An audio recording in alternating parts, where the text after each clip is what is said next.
କଣ ହେଲା ଯାଉଥିଲି କାଦୁଅରେ ପଡିଗଲି ଗୋଡ ଫୋଡ କୋଉଠି ଖଣ୍ଡିଆ କିଛି ହେଇନି ଅଣ୍ଟା ବାଡ ହେଇଯାଇଛି ଆଲୋ ହେଇ ଏ ସୁମାଉ କଣ ଖାଇବା ଜନ୍ମ କରିଥିଲି ଖାଲି ଡାହା ମିଛ ଖାଲି କହୁଛି ସେଇଠି ଦେଖିଛି ଆଉ ପାଣି ହେଇଥିଲା ସାଇକେଲ ତ ରଖିଥିଲା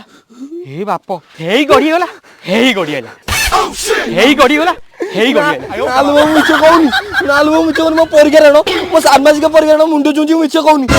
ତୁ ଯଦି ମୋ ଭିତରେ ପାଚେରି ଠିଆ କରିଦେ ମୁଁ ସତ କହିଦେବି କହିଲି ତୁ ତାଙ୍କ ପାଚେରି କରେ ଝାଡା ବସିଥିଲୁ କହିଦବୁ କଣ କହି ତ ଦେଲି